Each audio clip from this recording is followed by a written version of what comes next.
कृष्ण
ज्यांचा केला नारायण अंगीकार ज्यांचा केला नारायण अंगीकार ज्यांचा केला नारायण अंगीकार ज्यांचा केला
Oh,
अंगीकार ज्यांचा केला नारायणी, अंगीकार ज्यांचा केला नारायणी, निंद्यते हितेने वंद्य केले, अजामेळ बिल्ली तारिली कुंतिनी, प्रत्यक्ष पुराणी वंद्य केली ब्रह्महत्या राशी पातके अपार ब्रह्महत्या राशी पातके अपार वाल्मिक किंकर वंद्य केला अंगीकार ज्यांचा केला नारायणी निंद्यते हितेने वंद्य केले तुका म्हणे येते भजन प्रमाण तुका म्हणे येते भजन प्रमाण काय थोरपण जाळावे ते अंगीकार ज्यांचा केला नारायणी निंद्यते हितेने वंद्य केले पांडुरंगा करू प्रथम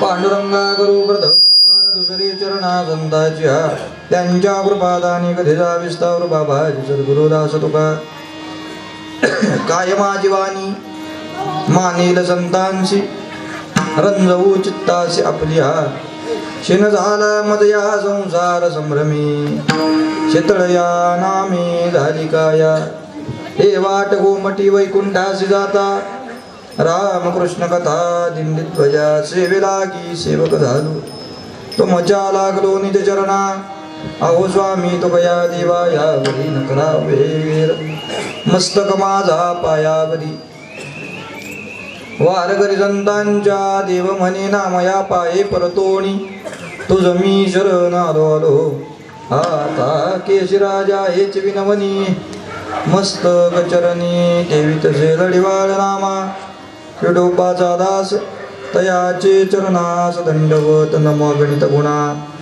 देवाधिदेवा माझ्या सोपान देवा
ज्यांचा केला नारायणी निंद्यते हितेने वंद्य केले प्रस्तुत प्राप्त प्रसंगी सेवे करता निवडलेला भंग वैराग्य राग रसिक श्रीमंत साधू जगद्गुरु तुकोबाराय महाराजांचा अभंग सेवे करता निवडलेला आहे। नामचिंतनाच्या आधारे ह्य लोकांमध्ये भगवान परमात्म्याने कुणाकुणाचा अंगीकार केला किंबहुना नामधारकाचा अधिकार काय आहे, नामाच्या आधारे निंदे असणारे सुद्धा कोण प्रकारे वंद्य होतात इत्यादी गोष्टींचा ओहापोह जगद्गुरु तुकोबाराय प्रस्तुत अभंगात करतात। विठ्ठल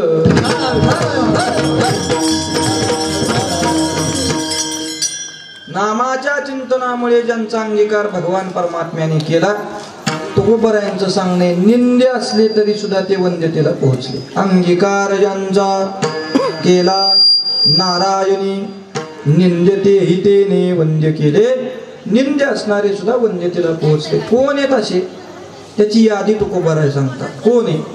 पहिलं नाव तुकोबारायांनी घेतलं अजामेळ, दुसरं नाव सांगतात भिल्ली, तारिली, कुंटिनी, प्रत्यक्ष पुराणी वंद्य केली. पुराणांनी यांचं वर्णन गावं, इतके हे वंद्यतेला पोहोचले कारण यांचा अंगीकार प्रत्यक्ष नारायणाने केला.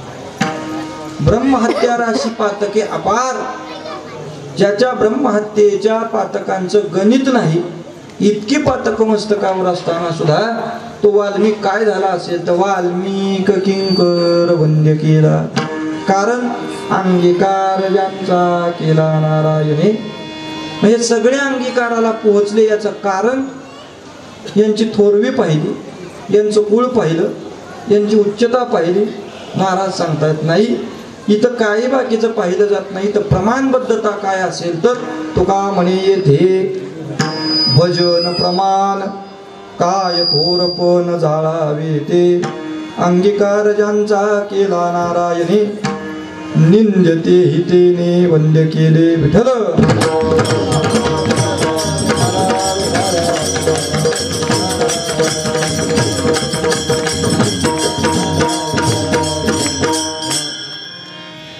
अभंगाचा भाव प्रतिपादित केला. सेवा का आहे, कशाच्या निमित्ताने आहे, सेवेचा औचित्य काय आपल्या प्रत्येकाला ज्ञात आहे. दरवर्षीप्रमाणे होत असणारा आपला हा अखंड नामयज्ञ सप्ताह मौजे कोळभिरे या गावी 40 वर्ष पूर्ण करून आज 41व्या वर्षात आपण पदार्पण केलं. त्या 41व्या वर्षातला हा पहिला दिवस. पहिल्या दिवसाचं चिंतन रूपी पुष्प ग्रामस्थ, आयोजक, नियोजक, संयोजक या सर्वांच्या माध्यमातून माझ्याकडे आलं. संप्रदायाच्या दंडकानुसार सगळ्याला ज्ञात आहे. किंबहुना ग्रामीण भाषेत सांगायचं तर आपल्याकडचे सगळे सहज म्हणतात बघा. पहिल्या दिवशीचा, जागराच्या दिवशीचा आणि काल्याच्या दिवशीचा बुवा काय असतो?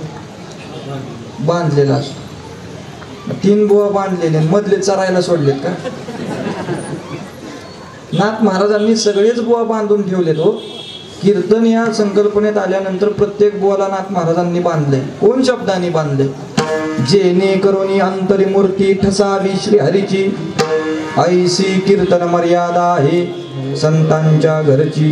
भक्ती ज्ञानाविरहित इतरा गोष्टी न कराव्या, प्रेम भरे वैराग्याच्या युक्ती विवराव्या. याने सगळे बांधलेले. फक्त संप्रदायाच्या दंडकानुसार पहिल्या दिवशीचं चिंतन हे स्वरूपपर असावं, नामपर असावं, भक्तीपर असावं. आणि या सगळ्या गोष्टी करत करत मग उपांत्य दिवसाला जागर, काल्याच्या दिवशी परमात्म्याचं चिंतन, असं मागून चालत आलेली रूढे या न्यायाने. याचा धरीन अभिमान करीन आपुले जतन, या न्यायाने नामाचं महत्व प्रतिपादित करणारा अभंग सेवेकरता घेतला. जगद्गुरु तुकोबराय प्रस्तुत अभंगामध्ये सांगतायत, नारायणाने अंगीकार केला तरच फली.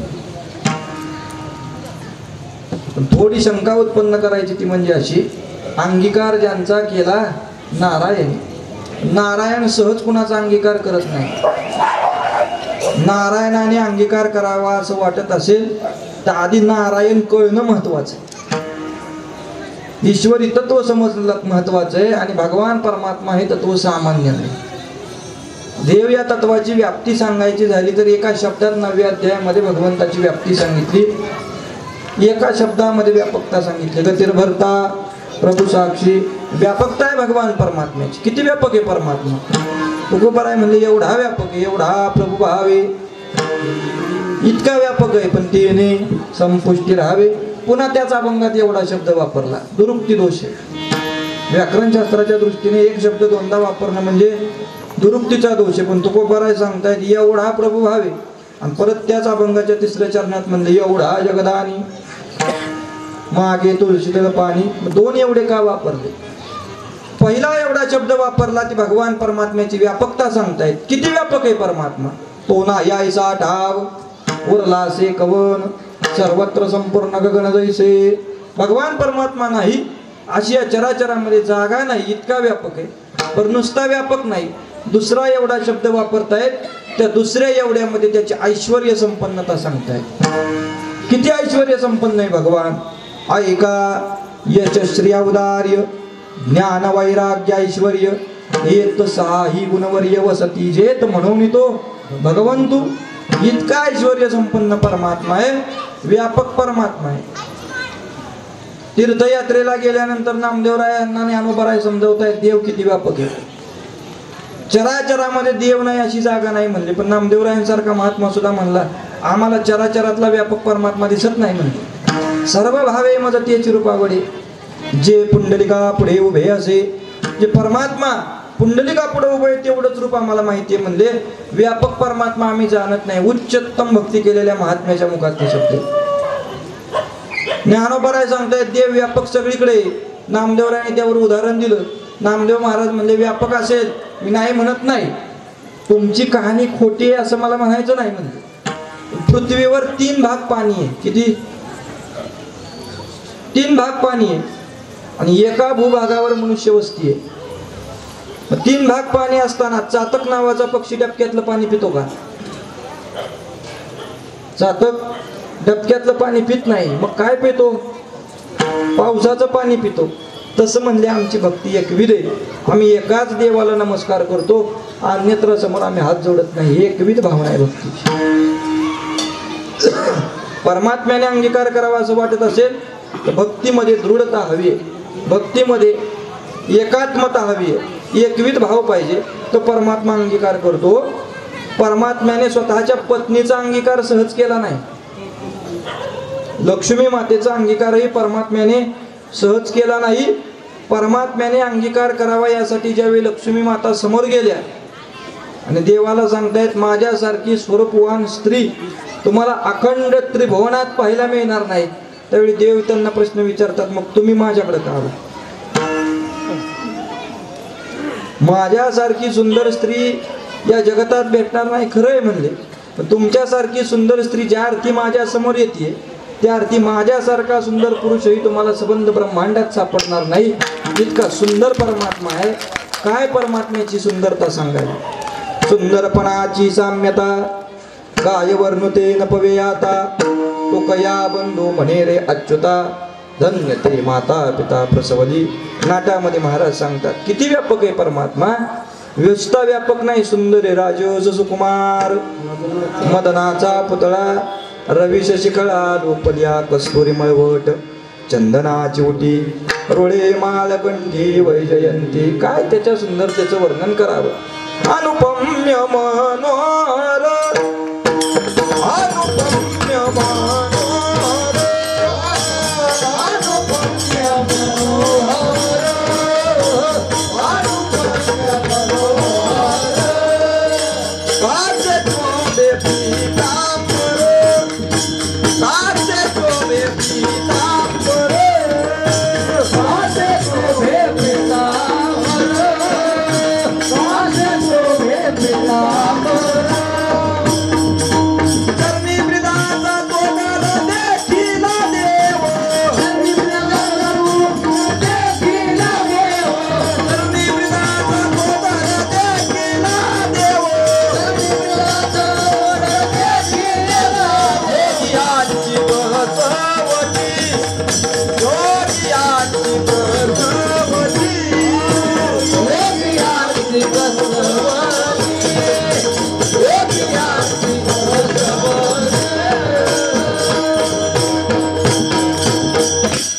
अनुपम्य मनोहर कासे जोभे पितांबर, चरणी ब्रिदाचा तोडर देखिला देव. आता चाली काय लय म्हणता येत नाहीत, बोलतो हेच नशीब आहे. डॉक्टरने सांगितलंय बोलायचं नाही, आवाज गेलाय फार. आता जेवढं बोलताल तेवढं नरड जास्त फाटल म्हणजे, पण आता घेतलंय तेवढं सारून न्यायचंय फक्त. विठ्ठल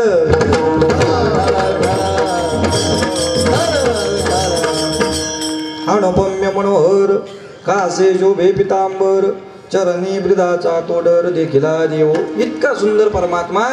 लक्ष्मी आई साहेब सांगतायत माझा अंगीकार करा. परमात्मा सांगतायत मी सहज अंगीकार करत नाही. मी प्राप्त व्हावं असं वाटत असेल तर जीवनामध्ये काहीतरी त्याग असावा लागतो. त्यागाशिवाय मी तुमचा स्वीकार करत नाही. काय त्याग करावा परमात्म्याला प्रश्न केल्यानंतर आई साहेबांना देवाने सांगितलं असणारे सर्व भोग त्यागावे लागतील, त्यावेळी तुम्हाला माझ्यातला एक अवयव प्राप्त होईल. आणि ते काय असेल? सगळे भोग त्यागल्यानंतर परमात्म्याजवळचा एक अवयव लक्ष्मी मातेला प्राप्त झाला. तो अवयव कुठला? पाय. लक्ष्मीचे हाती पाय धुवायाच्या सुखा पात्र झाली. पाय धुण्याच्या सुखापुरती आईसाहेब पात्र झाल्या. अन्यत्र अवयवांचा अंगीकार त्यांना करता आला. नाही.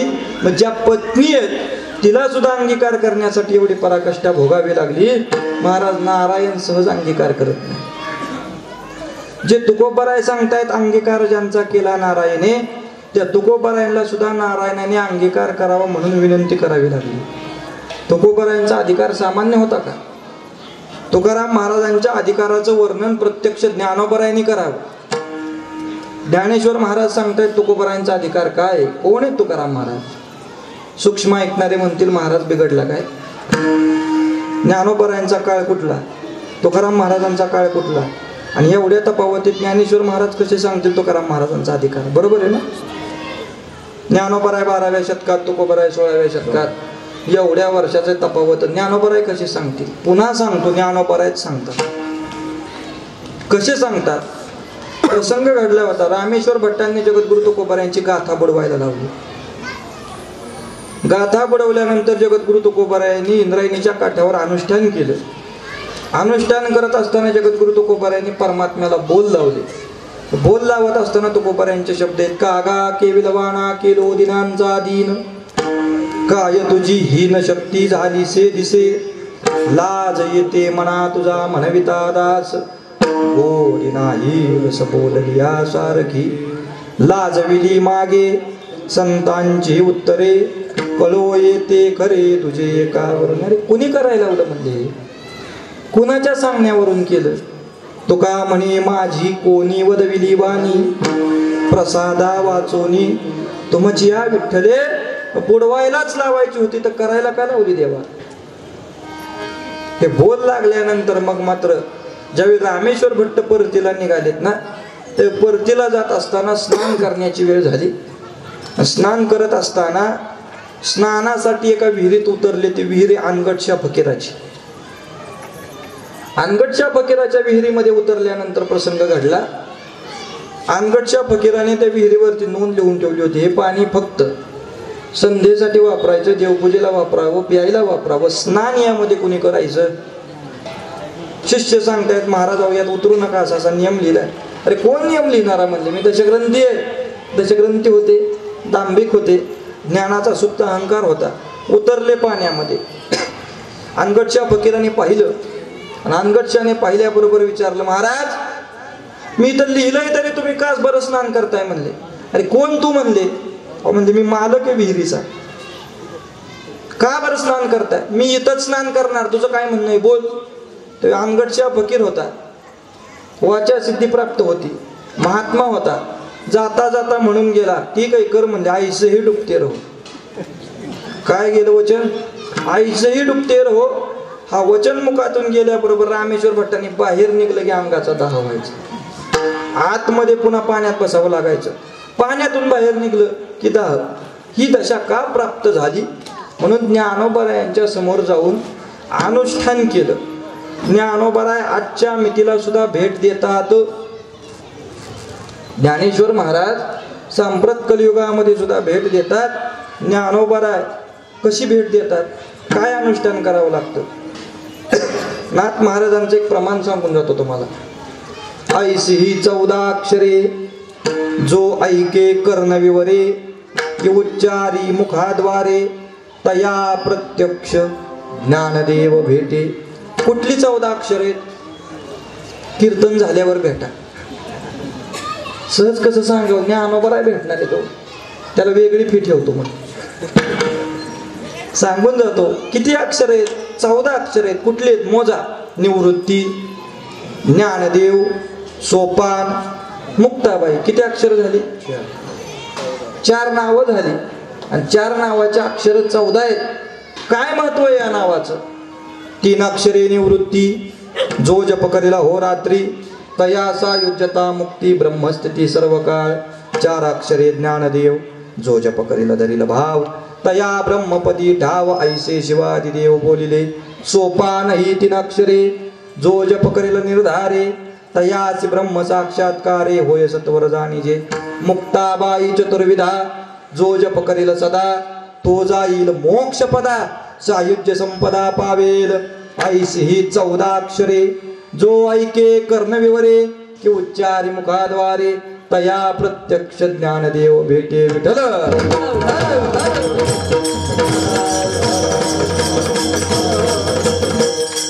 अनुष्ठान केलं, ज्ञानोबराय भेटले. ज्ञानोबरायांना विचारतायत, माऊली ही दशा मला का प्राप्त झाली, माझ्यासारख्या महात्म्याच्या अंगाचा दाह का होतो. तर ज्ञानोबराय सांगतायत, म्हणजे ज्यांची गाथा बुडवली ना ते कोण सामान्य नाही. ज्यांची गाथा बुडवण्याची चूक केली ते तुकाराम महाराज म्हणजे कोण सामान्य आहेत. त्यांनी प्रश्न विचारला ज्ञानोबरायांना, कोण आहे तुकाराम महाराज, काय अधिकार आहे म्हणले तुकाराम महाराजांचा, कोणाचे अधिकार संपन्न महात्मे. ते ज्ञानोबराय समाधीतून सांगतायत त्यांना, तुकोबराय कोण आहेत. तुका सर्वश्रेष्ठ प्रिया माधोर, सर्वश्रेष्ठ प्रिया माधोर, सर्वश्रेष्ठ प्रिया माधोर, सर्वश्रेष्ठ प्रिया माधोर. अवतार नामयाचा, अवतार नामयाचा, जातो अवतार नामयाचा. तुका सर्वश्रेष्ठ प्रिया माधोर, का जो अवतार नामयाचा, त्याची तुझ काही घडली होती निंदा. ही दशा प्राप्त झाली, त्यांची निंदा तुम्ही केली. जसा तुकोबरायांचा अधिकार कळला तसे आळंदीतून उठले, देहूला आले, तुकोबरायांच्या चरणावर नतमस्तक झाले. कट्टर शत्रू आहेत, पण कट्टर शत्रू असताना सुद्धा काही छान उद्गार तुकोबरायांच्या बद्दल मुखातून निघावे. काही वर्णन तुकोबरायांचं रामेश्वर भट्टांनी करावं. तुकिता तुलनेसी ब्रह्म तुकाशी तुकिता तुलनेसी ब्रह्म तुकाशी, तुकिता तुलनेसी ब्रह्म तुकाशी, तुकिता तुलनेसी ब्रह्म तुकाशी. म्हणून रामेश्वरे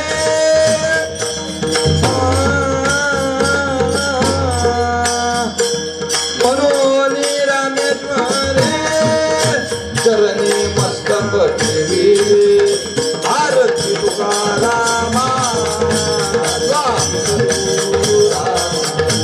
आरती तुकारामा, सद्गुरु रामा. मनोनी रामेश्वरे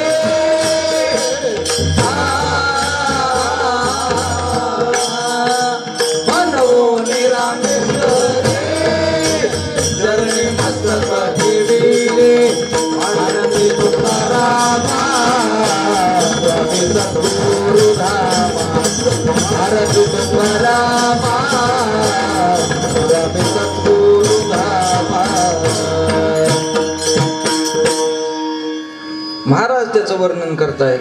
तुकोबरायांच्या बद्दलचे उद्गार त्यांच्या मुखातून निघाले. तुकिता तुलनेसी ब्रह्म तुकाशी आले, म्हणोनी रामेश्वरे चरणी मस्तक ठेविले. कोण आहे तुकोबराय, म्हणे रामेश्वर भट्ट द्विजा, तुका विष्णू नाही तुझा. एवढा अधिकार तुकोबरायांचा. जी गाथा पाण्यात बुडली होती ती गाथा देण्यासाठी प्रत्यक्ष कोण आलं, बालवेश घेऊन श्री हरी भेटला. विधीचा जनिता तोची आठवा दिदला, जेने ब्रह्मानंदे प्रेमा डोलविला. न तुके म्हणून तुका नामे गौरविला. तुकोबरायांचा अधिकार. पण एवढा अधिकार असताना सुद्धा तुकोबरायांच्या बाबतीत एवढा अधिकार आहे. प्रयाणकाळी देवे विमान पाठविले, कधीच्या काळा माझे अद्भुत वर्तले. एवढे अधिकार संपन्न असताना सुद्धा त्याने अंगीकार करावा म्हणून विनंती करतायत. एवढा अधिकार जीवनात असताना सुद्धा परमात्म्याने अंगीकार करावा म्हणून तुकोबराय सुद्धा विनंती करतात, देवा माझा अंगीकार करा. आणि कुणीतरी अंगीकार करावा असं वाटत असेल तर त्याची स्तुती करावी लागते. सहज कोण अंगीकार करत नाही, देव असला तरी. मग काय स्तुती केली तुकोबराने देवाची. धर्माची तू मूर्ती, पाप पुण्य तुझे हाती, मज सोडवी दातारा, कर्मापासून दुस्तरा. काय करावं तुकोबराया, कर्मापासून सोडवा म्हणजे तुमचं म्हणणं नेमकं काय. तर तुकोबराय सांगतायत, फार काय नाही देवा, माझं म्हणणं एवढंच आहे, करसी अंगीकार, करसी अंगीकार, करसी अंगीकार,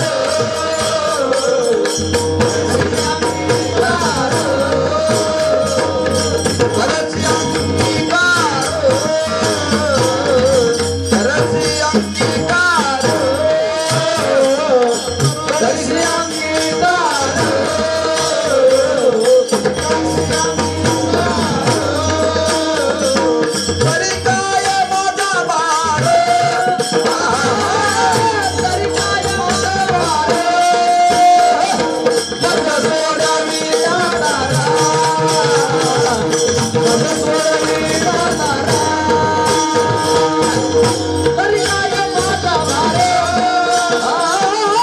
तरी काय माझा भार तरी काय माझा भार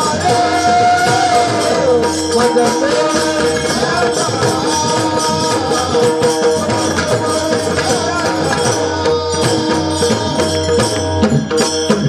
सोडावी काय म्हणताय तो गोबर आहे करसी अंगीकार तरी काय माझा भार दाजी काय होते स्वर धरा फक्त हेच बिघडले ती हा जमल जमल 9 पर्यंत जमल करसी अंगीकार तरी काय माझा भार माझा अंगीकार करावा म्हणून कोण विनंती करते म्हणून मी म्हणलं ती असलं की आम्हाला दबाव असतो ती चालू आहे माझ्या लक्षातच नाही करसी अंगीकार तरी काय माझा भार माझा अंगीकार करा ही विनंती कोण करते तुकोबाराय विनंती करतायत माझा अंगीकार परमात्म्या कर विनंती तुकोबारायांसारख्या महात्म्याला ज्या अर्थी करावी लागते त्या अर्थी नारायण सहज अंगीकार करत नाही नारायणाने अंगीकार करावा यासाठी जीवनामध्ये साधना असावी लागते आणि ती साधना कुठली असेल तर महाराज सांगतायत ती साधना म्हणजे नामचिंतन नामचिंतनाच्या आधारे ज्यांचा अंगीकार केला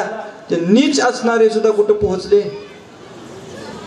निंद्य असणारे सुद्धा वंद्यतेला पोहोचले कोण येत असे अभंगातले पाहू पण त्याहीपेक्षा विचार करायचा झाला तर तुकोबारायांचं अक्षर आहे प्रभाते नावन घ्यावे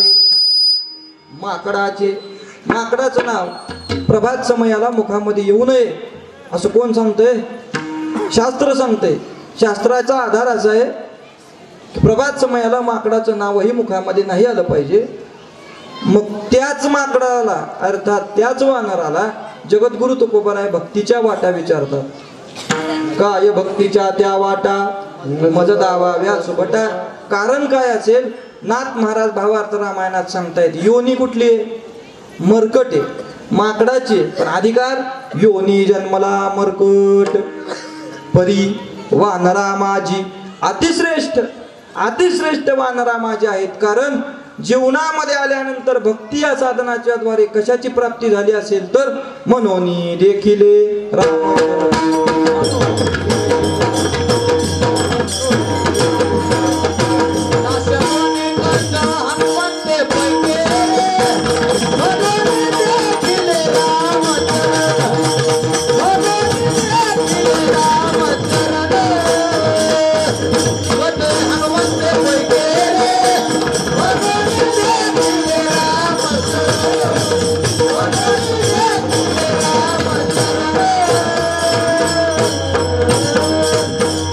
दास्यत्व निकट हनुमंते पै केले मनोनी देखिले रामचरण भगवान परमात्म्याच्या चरणाची प्राप्ती झाली कशाद्वारे दास्यत्व ही भूमिका अंतकरणात असल्यामुळे परमात्म्याने त्यांचा अंगीकार केला आणि परमात्म्याने अंगीकार केल्यामुळे निंद्यतेही तेने वंद्य केले निंद्य असणारे सुद्धा वंद्यतेला गेले गरुड महाराज गरुड या योनीचा विचार करायचा झाला तर पक्ष्यांमधली योनी अन्यत्र वेळी विचार केला तर मांस भक्षण करणारी योनी पण ज्यावेळी परमात्म्याने यांचा अंगीकार केला तो अंगीकार केल्यानंतर उद्धारासाठी तुकोबाराय त्यांना विनंती करतात गरुडाचे पायी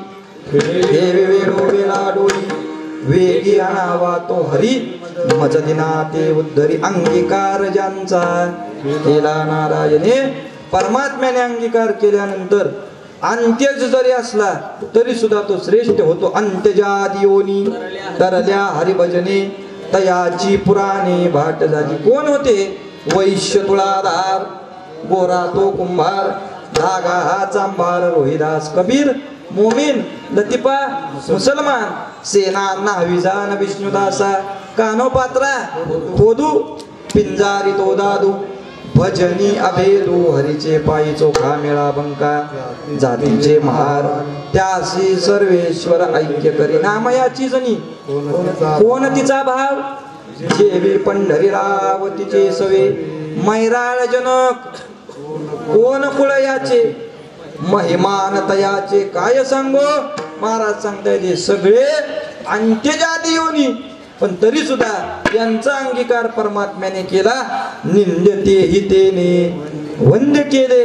नीच कुळातला असला तरी सुद्धा भगवान परमात्म्याचे गुणानुवाद जर मुखामध्ये असतील तर महाराजांचं सांगणे नीच कुळातला सुद्धा कुठे पोहोचतो. निचिये कुळीचा निचिये कुळीचा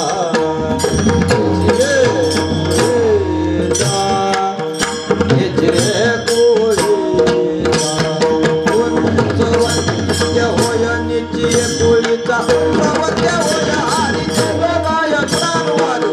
निचिये कुळीचा निचिये कुळीचा निचिये कुळीचा निचिये कुळीचा निचिये कुळीचा निचिये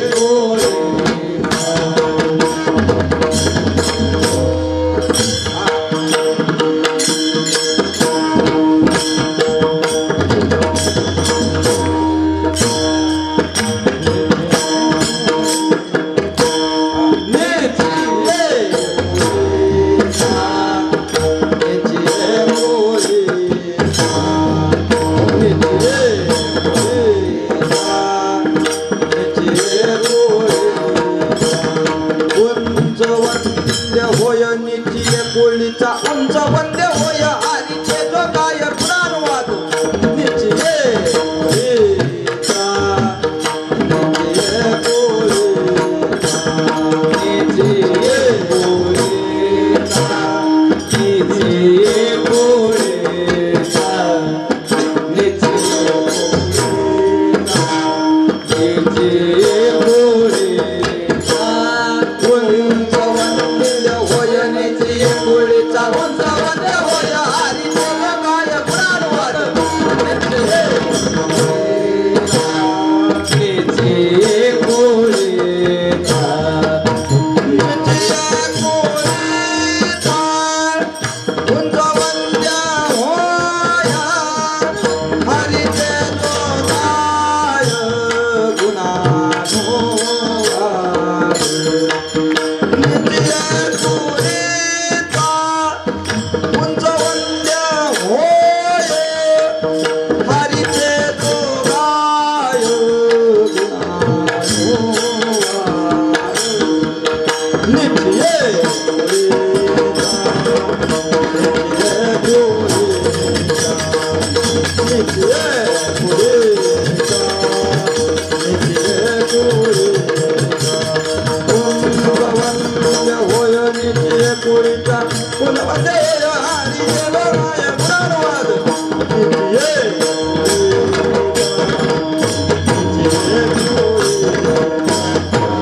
निचिये कुळीचा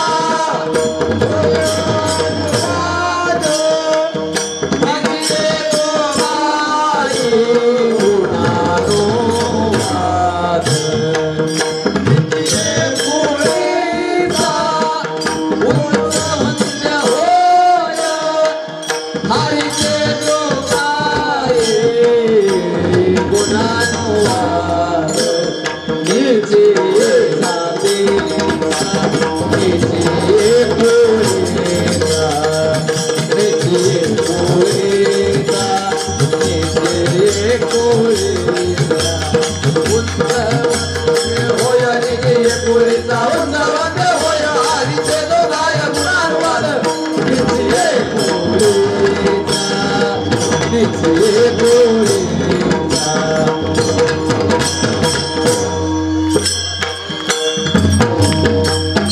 निचिये कुळीचा उंच वंद्य होय हरीचे दोघाय गुणानुवाद. भगवान परमात्म्याचे गुणानुवाद नीच कुळातला असला आणि मुखाने गायले तरी सुद्धा तो काय होतो उंच वंद्य होतो. कोणाचे त्यातलं पहिलं नाव महाराज सांगतायत. निंद्यते हितेने वंद्य केले. अंगीकार परमात्म्याने केल्यानंतर निंद असणारे सुद्धा वंद्यतेला पोहोचतात. मग कोण असेल त्याचं पहिलं नाव महाराजांनी सांगितलं अजामेळ. कोण होता अजामेळ? अजामेळाचा विचार पाहायचा झाला तर फार व्यापक सांगत नाही. आता अजामेळ अगदी 2 शब्दात सांगून जातो. अजामेळ दशग्रंथी ब्राह्मण आहे. वेदांताच्या सर्व रुच्या पाठ आहेत. वेदांतावरती विशेषत्वाचा पगडा आहे. आणि असा असणारा दशग्रंथी ब्राह्मण फक्त जीवनामध्ये एक चुकी घडली. परस्त्रीचा संग अजामेळाच्या हातून झाला आणि परस्त्रीचा संग अजामेळाकडून झाल्यामुळे दशग्रंथी ब्राह्मणाला महापातकी चांडाळ हे पद लागले. तर त्या स्त्रीचा संग केल्यानंतर अशी परिस्थिती झाली होती. एक पुरुष त्या स्त्रीला मारहाण करतोय. त्या पुरुषाने स्त्रीला मारहाण करताना पाहिल्यानंतर याच्या दृष्टीला ते दृश्य दिसलं. आणि दृश्य दिसल्याबरोबर अजामेळ तिथे गेला. सात्विक वृत्ती अंतकरणामध्ये होती. अरे स्त्रीला मारहाण करणं योग्य नाही. ते दुर्बल स्त्रीवर अबला स्त्रीवर हात उचलणं तुझ्या पुरुषार्थाला शोभा देतं का? हे वाक्य ज्या वेळी अजामेळाच्या मुखातून निघालं त्यावेळी तो पुरुष होता, नास्तिक होता, दांभिक होता. सहज त्याच्या मुखातून शब्द गेला, तुला प्रेम होत असलं तर तुझ्या बरोबर घेऊन जा. अजामेळाची चुकी झाली ती तेवढी. दशग्रंथी ब्राह्मणे अंतकरणात सत्ववृत्ती आहे. आणि सत्ववृत्ती असणाऱ्या ब्राह्मणाने हो माझ्या बरोबर नेतो म्हणतो. भगिनी म्हणून सांभाळ करेल. काय वृत्ती आहे त्याची? भगिनी म्हणून सांभाळ करेल. भगिनी म्हणून सांभाळ करेल या न्यायाने ज्यावेळी ती स्त्री अजामेळाने घरी नेली, 8 दिवस वास्तव्य त्याच्या ग्रहामध्ये झालं. आणि ग्रहामध्ये 8 दिवसाचं वास्तव्य झाल्यानंतर तिच्या मूळ स्वभावावर ती स्त्री आली.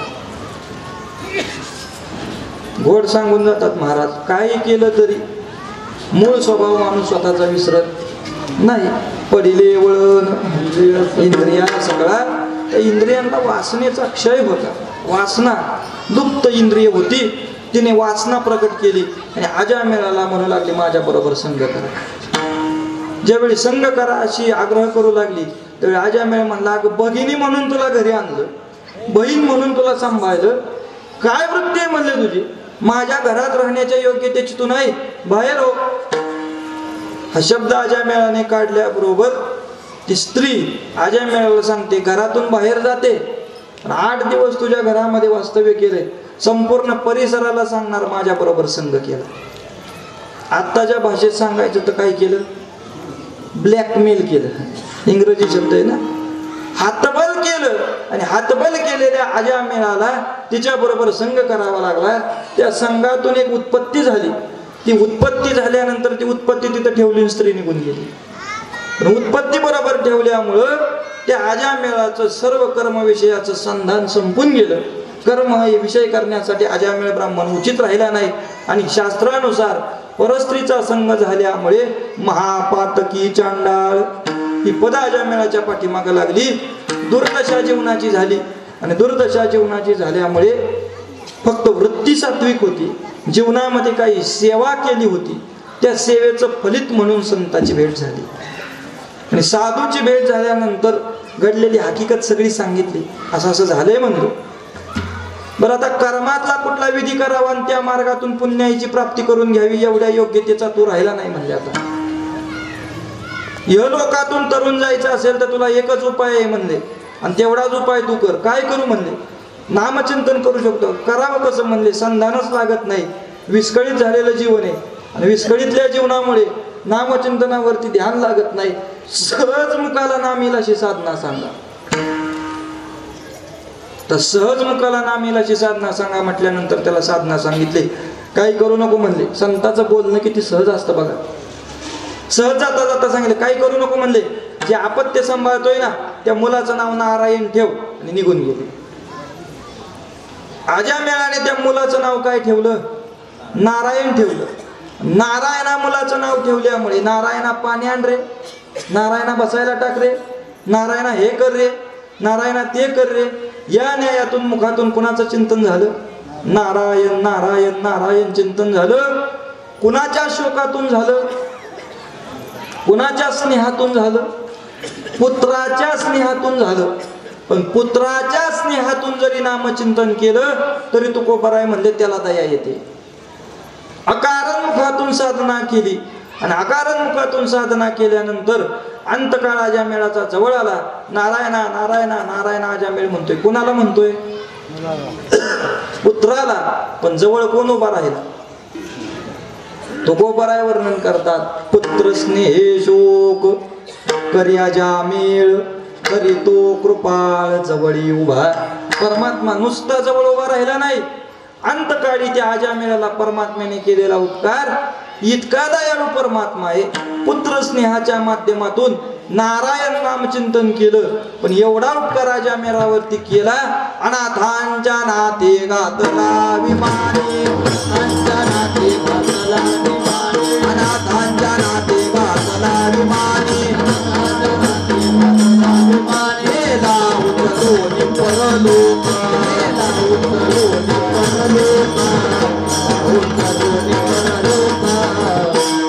पुत्र स्नेह शोक कर्या अजामेळ तरी तो कृपाळ जवळी उभा. अनाथांच्या नाते घातला विमानी नेला उचलोनी परलोका. अजामेळाचा उद्धार परमात्म्याने केला. हो, सहज अजामेळाचा उद्धार पुत्र स्नेहाच्या माध्यमातून नामचिंतन घडलं, उद्धरून गेला. दुसरं नाव तो कोपराय सांगतायत. कोण? अजामेळ. भिल्ली. भिल्ली म्हटल्यानंतर सगळ्याच्या समोर चरित्र उभं राहतं. कोण भिल्ली? शबरी माता. भिल्ल कुळामध्ये जन्म आहे, नीच कुळामध्ये जन्म आहे. विवाहा दिवशी पशुहत्या होणार आहे आणि पशुहत्या होणार असेल माझ्या विवाहाला, तर त्या विवाहाची काय योग्यता म्हणते, का म्हणून विवाह करावा, हा भाव अंतकरणात आला. आणि त्या दिवशी ग्रहत्याग केला. ग्रहत्याग केल्यानंतर वास्तव्य केलं मातंग ऋषींच्या आश्रमामध्ये. मातंग ऋषींच्या आश्रमामध्ये शबरी माता राहतीये आणि शबरी मातेची सेवा पाहून मातंगांच्या मुखातून सहज शबरी मातेला आशीर्वाद दिला. शबरी इतकी गोड सेवा करते म्हणले, त्या सेवेचा परिणाम असा होईल म्हणले, एक दिवस तुला तुझ्या जीवनामध्ये भगवत भेट घडेल. कोणी आशीर्वाद दिला? मातंगांनी दिला. त्या गुरुवचनावर इतकी नैष्टिक श्रद्धा, इतकी नैष्टिक श्रद्धा. आज माझा परमात्मा आहे, आज मला भेट देईल या न्यायाने ती कुटी सारवावी, कुटीच्या भोवती फुलांची रांगोळ्या काढाव्यात, विविध पक्वान्न विविध फळं परमात्म्यासाठी आणून ठेवावे. आज माझा परमात्मा येईल. मातंगांना जाऊन शिष्यांनी सांगितलं, महाराज, शबरी भिल्ल कुळातली आहे. ज्या सरोवरातलं पाणी आपण संध्येला वापरतो, यज्ञाला वापरतो, त्या सरोवरामध्ये ती स्नान करते, ते पाणी विटून गेलंय म्हणे. तर पाणी विटून गेलंय म्हटल्यानंतर उपाय सांगा. मातंगांनी उपाय सांगितला शिष्यांना. कसं शुद्ध करायचं सरोवर? काही करू नका म्हणले. जिथं शबरी उभी आहे ना, त्या शबरीच्या पायाखालची चिमूटभर माती आणा आणि सरोवरामध्ये टाका, सरोवर शुद्ध होईल. शिष्य विचारतायत, जिने आंघोळ केली तिच्यामुळे ते सरोवर खराब झाले आणि तिच्या पायाखालच्या मातीने शुद्ध होईल? हो म्हणले. काय अधिकार आहे त्या चरणराजाचा? ब्रह्मादिक त्यांची वंदिती पायवनी, नाम घेता वदनी दोष जाती. चरणीची रज वंदी शुळपाणी, देव इच्छी रज चरणाची माती, धावत चालती मागे मागे. परमात्म्याने नामदेवरायासारखे महात्मे असतील, शबरी मातेसारखे महात्मे असतील, नामदेवराय पुढे चालले ना तर परमात्मा मागे चालत होते. का? नामदेवराय पुढे चालल्यानंतर त्यांच्या पायाची धूळ परमात्मा अंगावर घ्यायचे. अंगावर घेत असताना परमात्म्याला आनंद वाटायचा, माझ्या नामाची चरण धूळ माझ्या अंगावर उडतीये. काय आनंद परमात्म्याला होत होता. नामयाचे पाठी चाले केशिराज, लागावया रज चरणीचे. चरण रज अंगावर परमात्मा घेत होता. ऐका, थोडा वेळ सांगून जातो एक दृष्टांत. देव यांची चरण रज अंगावर घेतो म्हणून रुक्मिणी मातेने नारदांना प्रश्न विचारला होता. नारदा, अरे काय यांचा अधिकार आहे म्हणजे असा, हे चरण धूळ अंगावर घेतात, कोण येत असे? तर नारद सहज म्हणून गेले रुक्मिणी मातेला, आई साहेब, देवाच्या जीवनामध्ये जर काही दोष झाला तर दोष घालवण्याचं सामर्थ्य कशात असेल तर या संतांच्या चरण रजामध्ये. रुक्मिणी आई साहेब म्हणले, नारदा बिघडले का तुम्ही? देव आणि दोष हे प्रकरण बसतं का? देवाला कधी दोष होऊ शकतो का म्हणले? देवाला दोष कधी होईल? कापराने जळावं आणि माग काहीतरी शिल्लक ठेवावं. कापूर जळल्यावर माग काय उरतं? कापुराचे वाती उजळल्या ज्योती काही शिल्लक राहत नाही. त्याही पेक्षा पुढचं उदाहरण देऊन जातो. देवाला दोष कधी होईल? रुक्मिणी माता म्हणते सूर्य उगवलाय आणि अंधार पडलाय. जड आहे थोडं, लक्षात येत आहे का? सूर्य उगवलाय आणि अंधार पडलाय असं घडतं का कधी? नाही. सूर्य मावळल्यानंतरच अंधाराला परवानगी आहे आणि सूर्य उगवल्याबरोबर अंधाराचा काय नाश आहे ना. मग सूर्य आणि अंधारावरती एके ठाई असं होतं का? नाही होत. तसं जर झालं तरीच दोष संसर्गी देवराया, तर देवाला दोष होईल म्हणले. तसा देवाला दोष होणार नाही. नारदच विचार करू लागले, म्हणजे मला काही माहिती नाही. देव आल्यावरच विचारात एका अंगावर धूळ घेतात. देव आतमध्ये आले आणि देव आल्यानंतर रुक्मिणी मातेने प्रश्न केला, नामदेवरायाची चरण धूळ तुम्ही अंगावर घेता, याचं कारण काय हो देवा? त्यावेळी देव सांगतायत माझा नाम आम्हाला सर्वश्रेष्ठ आहे. किती सर्वश्रेष्ठ आहे? पंढरीतल्या द्विजांपेक्षा श्रेष्ठ आहे का? देवाने मान हलवली. हो, पंढरीतल्या द्विजांपेक्षा मला माझा नामा श्रेष्ठ आहे. का श्रेष्ठ आहे? पंढरीतले द्विज वेदांती आहेत, वेदावर त्यांचा पगडा आहे, अभ्यासू आहेत, त्यांच्यापेक्षा श्रेष्ठ. हो का? अरे आत्ता अक्षर देण्यासाठी ज्यावेळी गेलो त्यावेळी तेच द्विज मला विचारतायत देवा तुमची जात काय, देवा तुमचं गोत्र काय? त्यावेळी देव सांगतायत, मी त्यांना आठवण करून दिली, माझं जात, माझं बिढार, माझं गोत्र सगळं कुठं असेल तर बिढार तरी असे, रावळा भीतरी, नाम तरी माझे अनंत जाना, अनंत माझं नाव आहे, माझं सगळं बिढार रावळामध्ये पंढरीत आहे. एवढ्या खुणा सांगितल्या तरी सुद्धा त्यातल्या एकाला सुद्धा आठवलं नाही मी कोणी. एवढ्या खुणा सांगून सुद्धा नेघे त्यांचे चित्त आठवण. मग ते श्रेष्ठ का नामा श्रेष्ठ? हे म्हटल्यानंतर रुक्मिणी आईसाहेबांच्या मुखातून फार गोड शब्द गेलाय. रुक्मिणी माता म्हणते देव कळणं कुणाचंही काम नाही.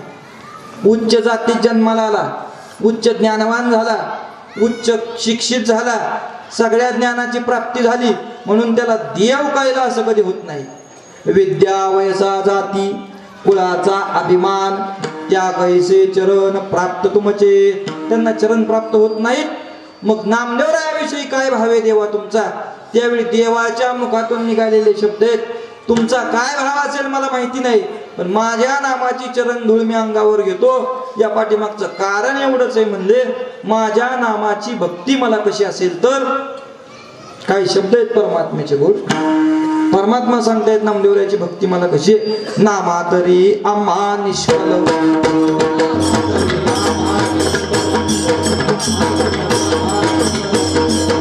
तुमचा भाव तोची फळला तुम्हा, तुमचा भाव तोची फळला तुम्हा, नामा तरी आम्हा निष्फल, नामा तरी आम्हा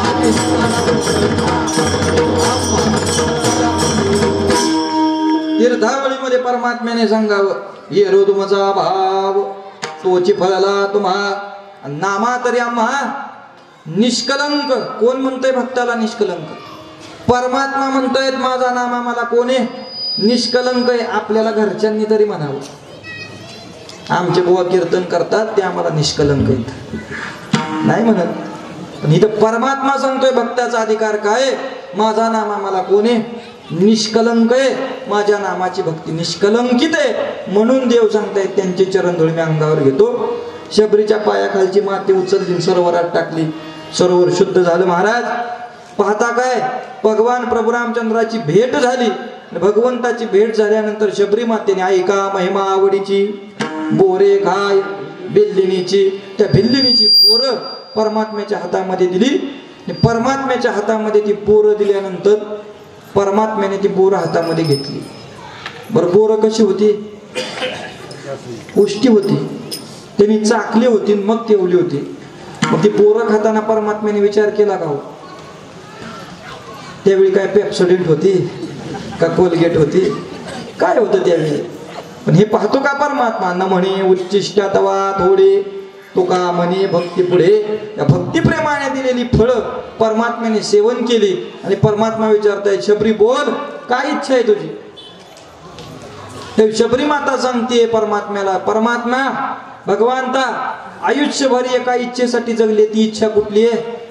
जीवनामध्ये मला तुमची भेट होईल हा मातंग ऋषींनी दिलेला मला आशीर्वाद होता. त्या एका आशेवर आजपर्यंत जगत आले. जीवनात तुमची भेट झाली, आता यापुढे माझ्या जीवनात कुठलीही आशा शिल्लक नाही. हे म्हटल्याबरोबर परमात्मा विचारतोय, मग आता काय इच्छा आहे? हे मस्तक तुमच्या चरणावरती ठेवायचे. जे मस्तक शबरी मातेने परमात्म्याच्या चरणावर ठेवलं ते पुन्हा उठवलंच नाही. येथो ज्ञान उठवू माता मरणा वाचून सर्वथा. तुका म्हणे प्राण करा देवाशी अर्पण.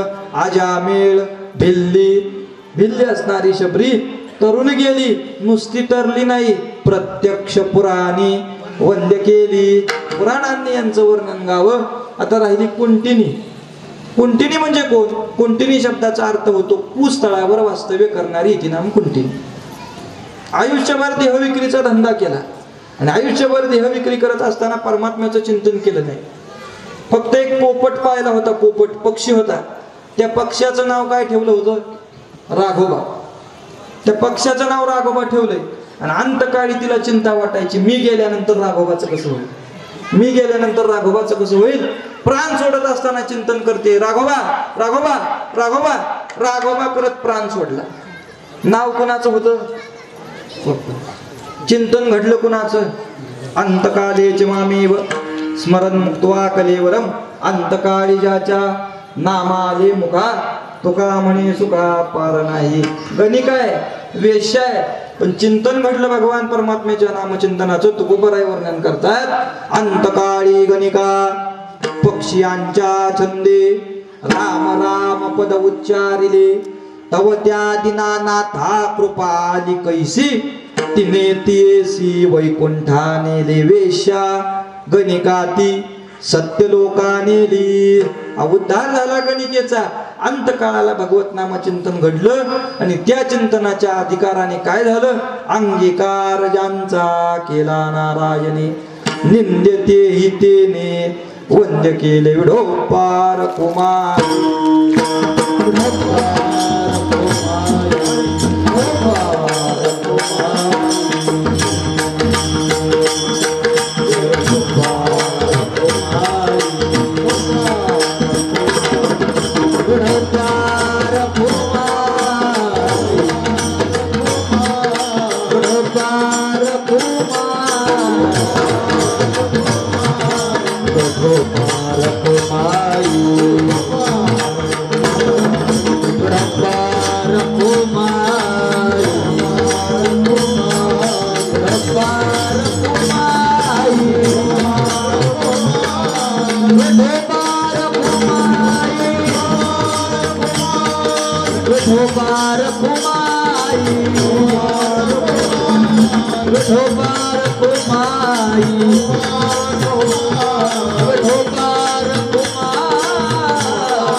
अंगीकार ज्यांचा केला नारायणी निंद्यते हि तेने वंद्य केले. अजामेळ भिल्ली तारली कुंटिनी प्रत्यक्ष पुराणी वंद्य केली.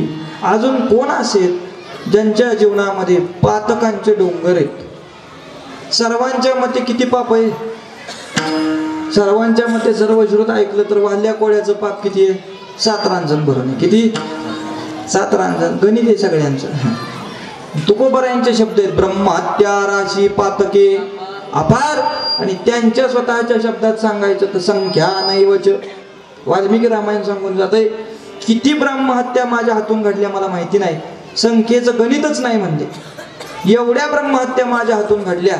पण एवढ्या ब्रह्महत्या घडल्यानंतर एक दिवस नारदांची भेट झाली नारदांची भेट झाल्यानंतर नारदांवरती काय उघडलेली आहे? कुऱ्हाड उघडली. कुऱ्हाड उघडल्यावर नारद म्हणले मला मारून तुला काय भेटणार आहे बाबा? तो म्हणला तुमच्या जवळची संपत्ती माझ्याकडे घ्यायची आणि पुन्हा नोंद करायची. अजून एक ब्राह्मण मारला.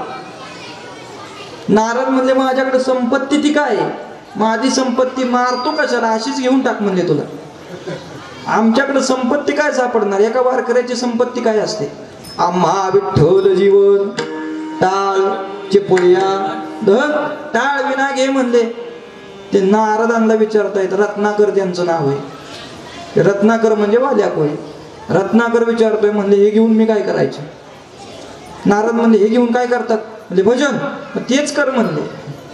अहो माझा व्यवसाय म्हणले माणसं मारणं, भजन करणं माझा व्यवसाय नाही. भजन करून काय होईल? त्यावेळी नारदांनी सांगितलं ते भजनच तुला तारेल, माणसं मारणं तुला तारणार नाही. भजन कसं करावं? उपरती आली. भजन कसं करावं म्हणजे काय म्हणावं? नारद सांगतायत राम म्हण. काय म्हण? राम म्हणले नाही येत. मग काय येतंय? मरा येतंय, मारा येतंय, पण राम येत. अभ्यास दृष्टी पहा, सूक्ष्म विचार. मरामध्ये कुठले अक्षर आहेत?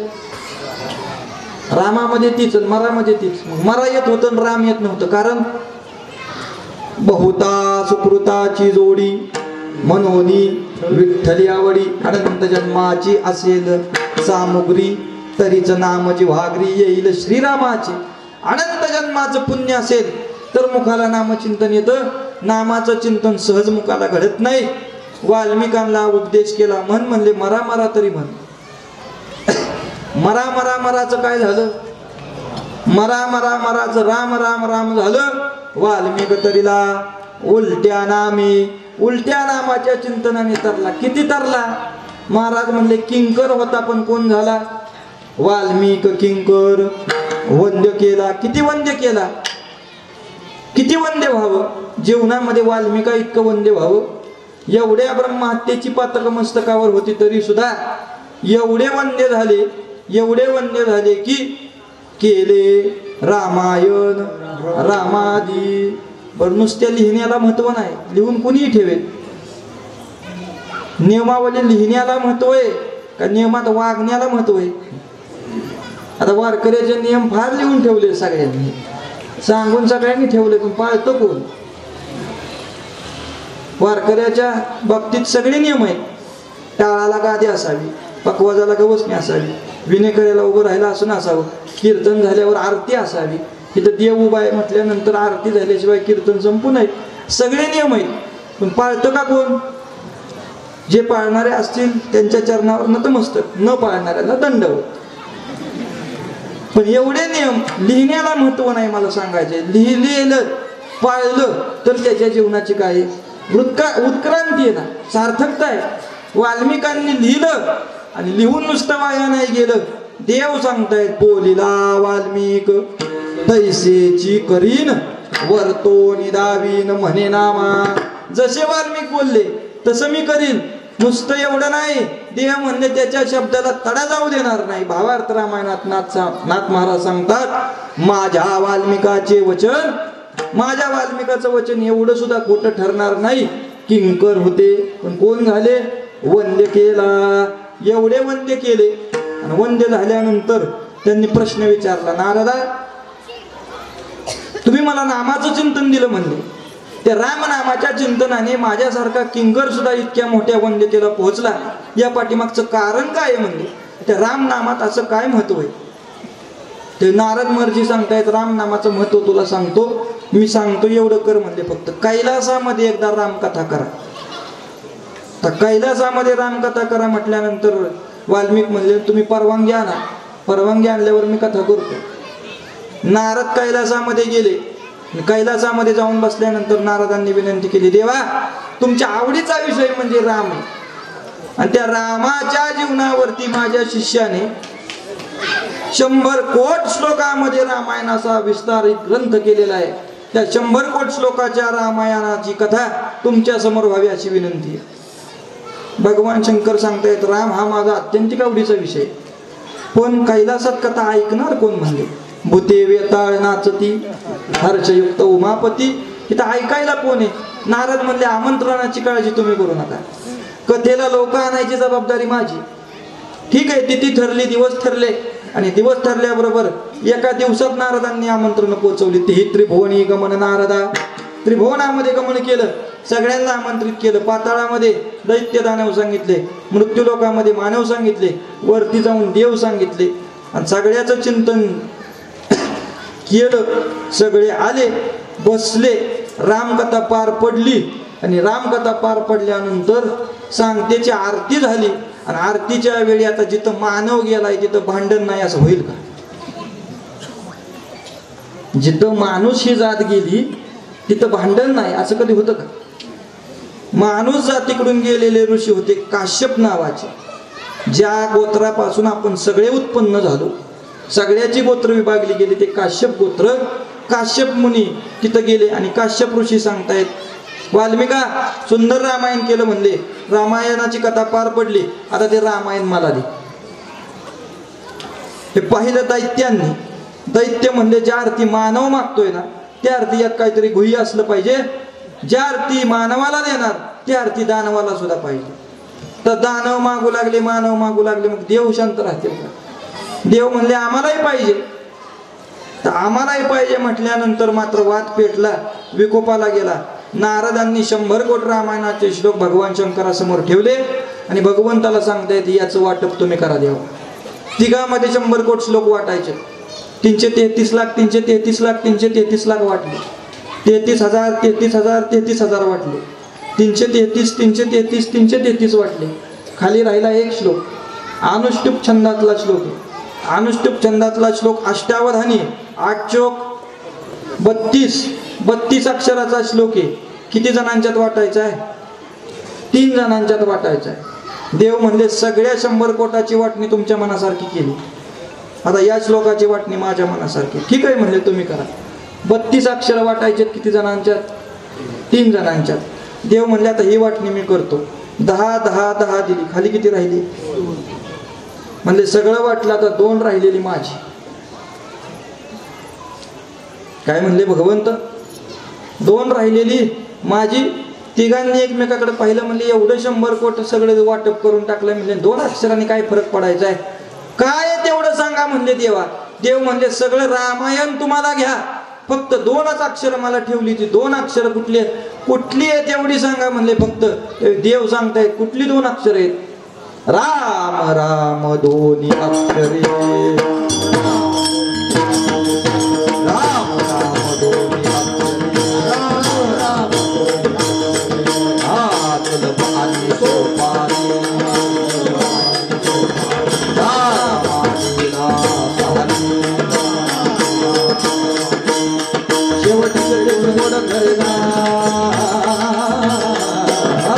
रामकृष्ण वासुदेवा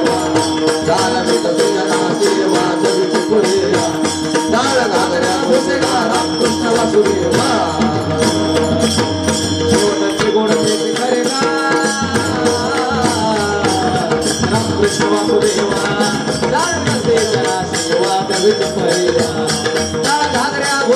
रामकृष्ण वासुदेवा.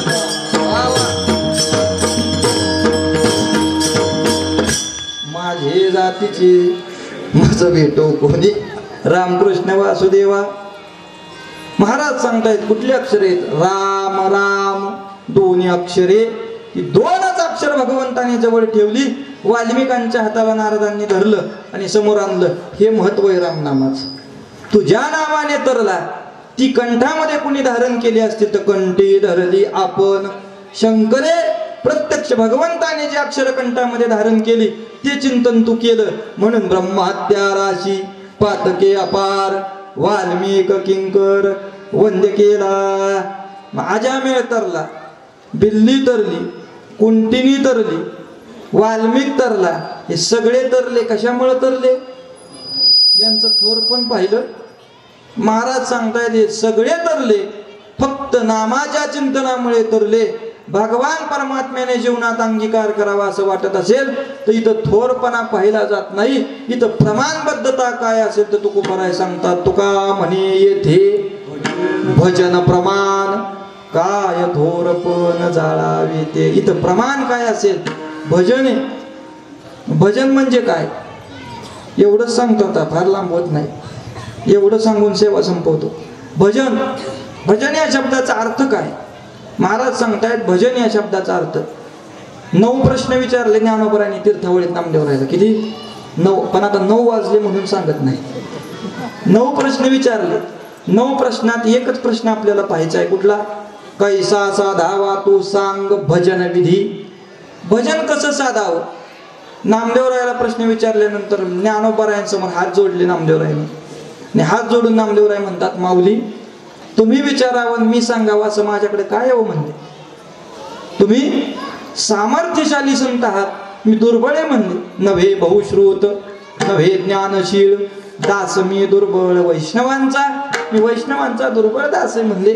तुम्ही विचारावं मी सांगावं म्हणले. कल्पतरू याचक कृपन्नाचे द्वारी का दैन्य भाके थोरी कामधेनु.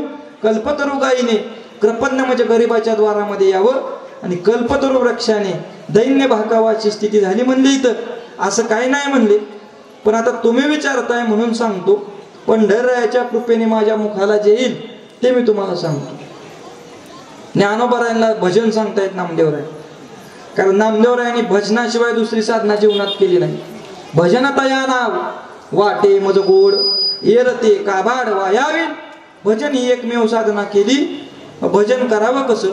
ज्ञानोबरायांना प्रश्न विचारला पुन्हा नामदेवरायांनी. म्हणजे महाराज तुम्ही नमन सांगितलं. नमन, आता वारकरी नित्यनेम मालिका जे वाचणारे असतील तर 22व्या नियमामध्ये बघा, 22व्या दिवसाचा नियम आला की विष्णू सहस्त्रनामावरती भाष्य करणार 108 चरणाचं नमन आहे. किती?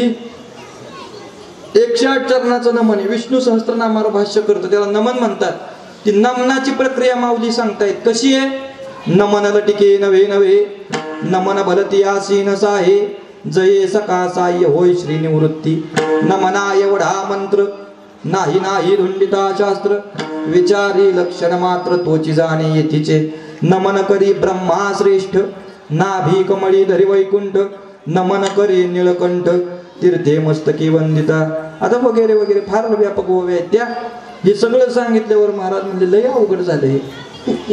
हे काय डोक्यात बसलं? भक्ताच्या डोक्यात बसत नाही म्हणले. हे सगळं लय अवघड करून ठेवलं म्हणले तुम्ही नमन. ज्ञानोबराय म्हणले तुमच्या दृष्टीने नमन म्हणजे काय?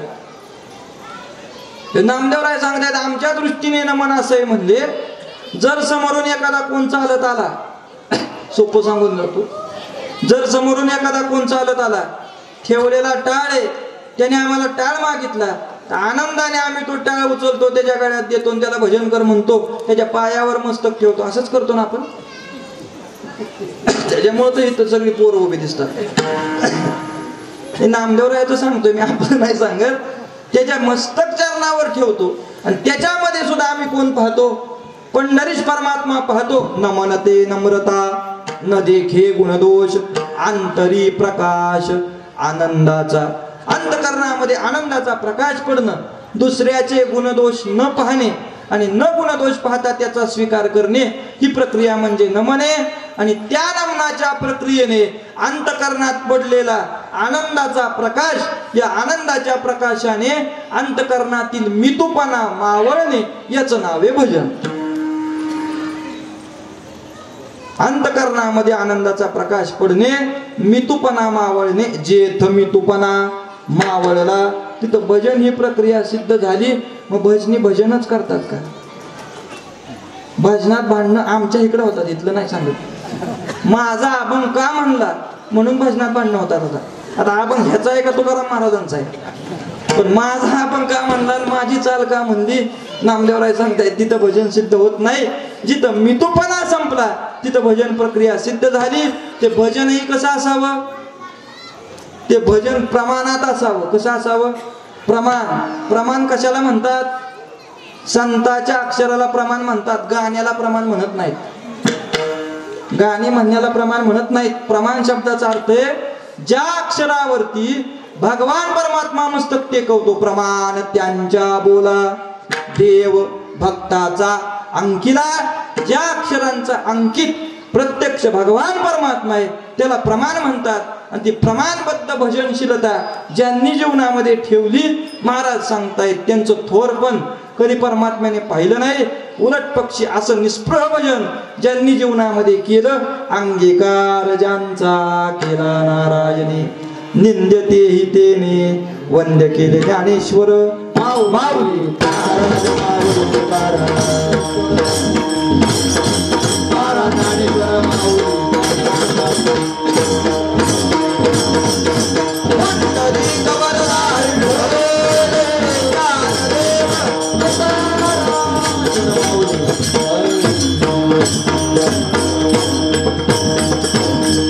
अंगीकार ज्यांचा केला नारायणी, निंद्यतेही तेने वंद्य केले. महाराज यथामत यथावकाश अभंगाचा भाव आपणास समोर प्रतिपादित केला. तो गोबराने ज्याप्रमाणे बुद्धी दिली त्याप्रमाणे सेवा करण्याचा प्रयत्न केला. ज्यांनी गोड साथ दिली ती सर्वच वारकरी मंडळी असतील. सर्वांच्या चरणार विनंती. नतमस्तक चोपदार महाराज, मृदंगाचार्य, हार्मोनियम वादक विनिकरी बाबा, ज्यांच्यामुळे इथं येणं झालं. त्या आयोजक नियोजक संयोजक मंडळीमध्ये आमचे सुनील महाराज असतील, प्रथमेश महाराज असतील, विक्रम महाराज असतील, गोपीचंद महाराज असतील, आदी करून सर्वजण आहेत. सर्वांच्या चरणारविंदी नतमस्तक होतो. झालेली सेवा भगवान पंढररायाच्या चरणी ठेवत असताना सर्वांनी गोड साथ दिली. आता मला टेन्शन आलं होतं, पण आपण गोड साथ दिली. सर्वांच्या चरणारविंदी नतमस्तक. परमात्म्याने साथ दिली. खोकला काय अजूनपर्यंत येऊन थोडा थोडा आला, जास्त नाही आला. परमात्म्याचे आभार. झालेली सेवा परमात्म्याच्या चरणी विलीन करून सेवेला याच ठिकाणी पूर्णविराम. चाल म्हणायची का? नामदेव जनाबाई, नामदेव जनाबाई, नामदेव जय नामदेव जनाबाई,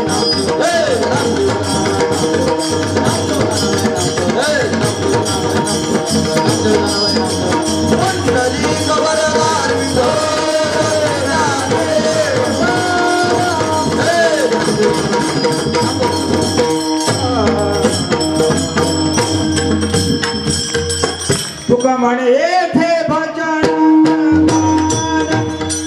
तुका म्हणे येथे भजन प्रमाण, तुका म्हणे येथे भजन प्रमाण,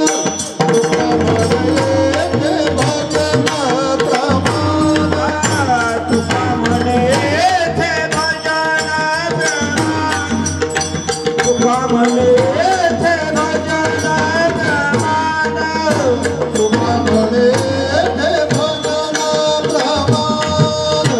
तुका म्हणे ते भजन प्रमाण.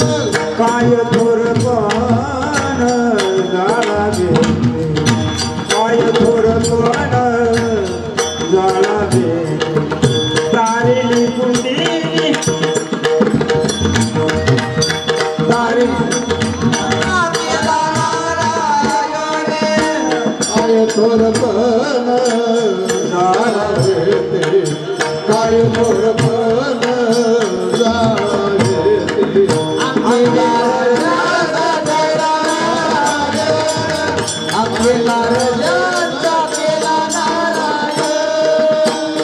वंदते निंदते ही वंदते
Awesome.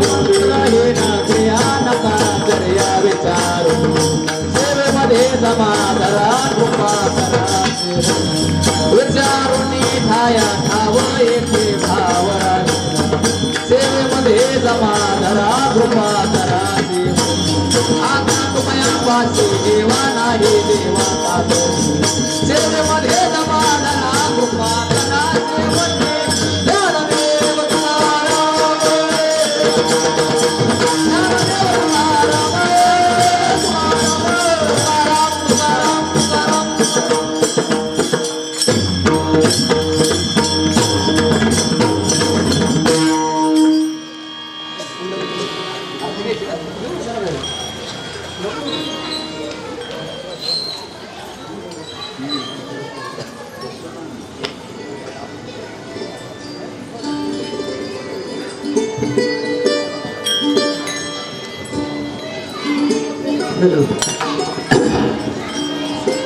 गजर कीर्तनाचा सोहळा आनंदाचा कोळविरे पंचक्रोशीतील सर्व तमाम भाविकांचे या ठिकाणी कोळविरे ग्रामस्थांच्या वतीनं हार्दिक असं स्वागत.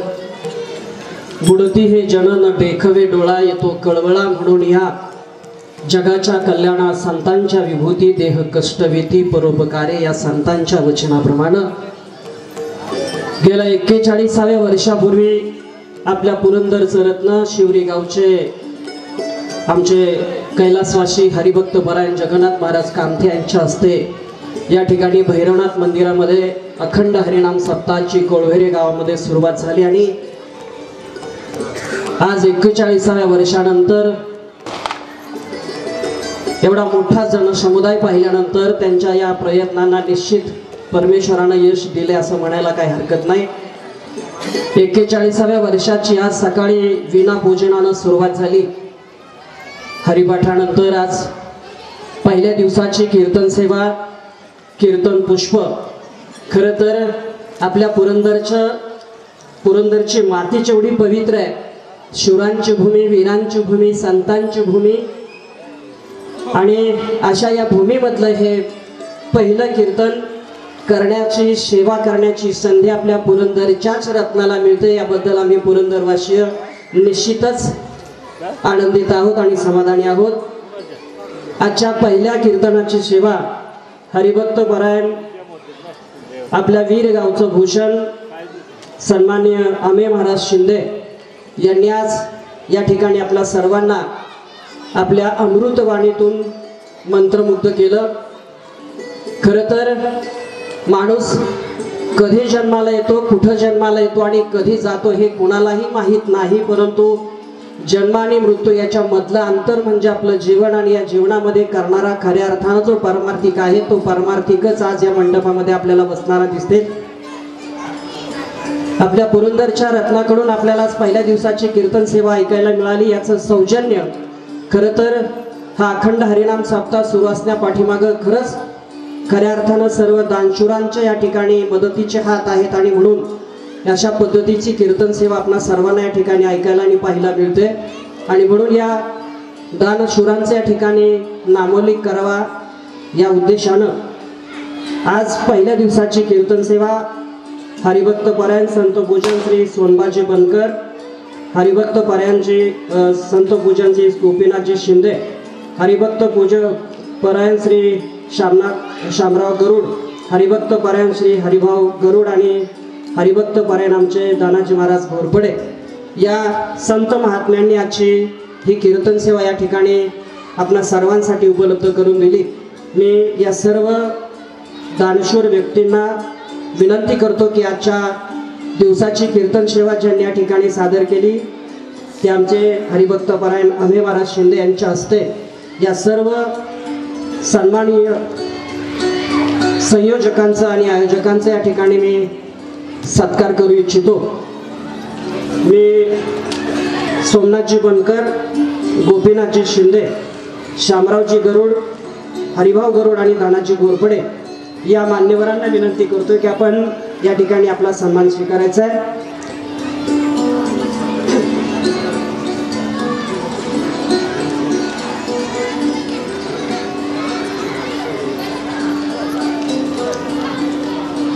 आजची कीर्तन सेवा आपल्या सर्वांना या ठिकाणी मंत्रमुग्ध करणारी ठरली. मी अमे महाराज शिंदे यांना खरंच मनापासून धन्यवाद देतो की आपण आज आमच्या या कीर्तन सेवेच्या आपल्या मंत्रमुग्ध वाणीतून सुरुवात केलीत आणि समस्त कोळविरे ग्रामस्थ आपले सर्वजण आपले ऋणी आहोत. मी आजचे संयोजक आहेत यांना विनंती करेन की आजची कीर्तन सेवा ज्यांनी या ठिकाणी सादर केली ते आमचे हरिभक्त परायण आमे महाराज शिंदे यांचा या ठिकाणी यथोचित असा सन्मान आजच्या आयोजकांकडून व्हावा अशी या ठिकाणी आपल्या सर्वांच्या वतीनं आपल्याला विनंती आहे. हरिभक्त परायण धनाजी महाराज घोरपडे यांना विनंती करतो की आपण आजची कीर्तन सेवा ज्या महाराजांनी आपल्याला या ठिकाणी उपलब्ध करून दिली त्या आमे महाराज शिंदे महाराजांचा सन्मान आपल्या वतीनं या ठिकाणी ग्रामस्थांच्या वतीनं आयोजकांच्या वतीने या ठिकाणी होतोय.